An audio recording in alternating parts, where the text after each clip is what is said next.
बिस्मिल्लाहिर्रहमानिर्रहीम। मुहतरम नाज़रीन व सामाईन, मनक़ूल है कि मशहूर आशिक़ रसूल बादशाह सुल्तान महमूद गज़नवी रहमतुल्लाहि ताला अलैह के पास एक शख्स ककड़ी लेकर हाज़िर हुआ। सुल्तान ने ककड़ी कबूल फरमाकर उसे इनाम से नवाजा। फिर एक काश काट कर अपने मंजूर नज़र ग़ुलाम अयाज़ को खाने के लिए दी।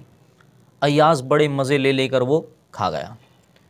इसके बाद सुल्तान ने एक और काश अपने खाने के लिए काटी। खाने के लिए जैसे ही मुंह में रखी तो पता चला कि वो ककड़ी इंतहाई कड़वी है, जिसको ज़बान पर रखना भी बहुत मुश्किल है।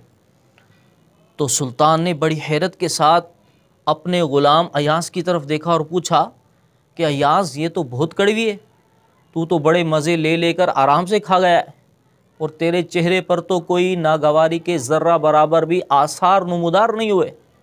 तो अयाज़ ने कहा कि अलीजा, वाकई ककड़ी तो बहुत कड़वी है। मैंने खाने के लिए जैसे ही ज़बान पर रखी तो अक्ल ने कहा कि बहुत कड़वी है, थूक दे।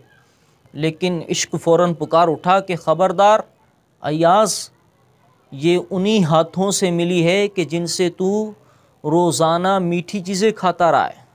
अगर आज एक दिन तुझे कड़वी चीज़ खाने को दी गई है तो ये थूक देना आदाब मोहब्बत के ख़िलाफ़ है। इश्क की इस रहनुमाई पर मैं वो कड़वी काश भी खा गया। मुहतरम नाज़रीन व सामाईन, यही शान बहैसियत मुसलमान हम सब की होनी चाहिए कि जिस रब्बुल इबाद अज़्ज़ व जल ने हमें बेशुमार नेमतें दी हैं और हम पर लातादाद एहसानात फ़रमाए हैं, अगर कभी उसकी तरफ से कोई मुसीबत आ जाए और हमें आजमाइश का सामना करना पड़ जाए तो उसको खंदा पेशानी से कबूल करें। कमाल ये नहीं है कि जब तक महबूब महब्बत का इजहार करता रहे तो हम वफ़ादार व जानिसार रहें, बल्कि कमाल तो ये है कि महबूब की तरफ से धुतकार मिले फिर भी हम वफ़ादार व जानिसार रहें, क्योंकि वो इश्क़ हकीकी की लज़्ज़त नहीं पा सकता जो रंज व मुसीबत से दो चार नहीं होता। मुहतरम नाज़रीन व सामाईन, इंसान जब तक इस दुनिया में मुसीबतों और परेशानियों से कुल्लियतन वो आज़ाद नहीं हो सकता। दर्द व गम, रंज व अलम, मुसीबतों आजमाइश का उसे सामना रहता है। ख़ुद रब्बे कायनात जल्ल जलालहू ने कुरान मजीद बुरहान रशीद में सूरह बकरा में वाज़ेह तौर पर ऐलान फरमा दिया है कि हम ज़रूर भी ज़रूर तुम्हें आज़माएंगे, वला नबलुवन्नकुम। और फिर उन चीज़ों का भी ज़िक्र फरमा दिया कि जिनके ज़रिए से अमूमी तौर पर आजमाइश होनी है, यानी खौफ, भूख, मालों की कमी, जानों की कमी और फलों की कमी वग़ैरह।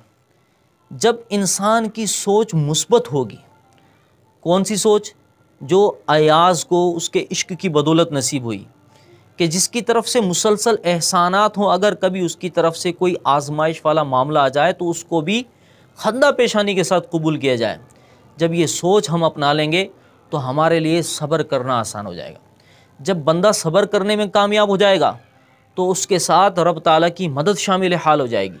इन्नल्लाह मअस साबिरीन। जब बंदे के साथ अल्लाह की मदद शामिल हाल हो जाए, जिसके साथ खुद रब ताला हो, तो फिर उसके लिए मुश्किल नहीं रहती, फिर उसको हकीकी कामयाबी मिल जाती है।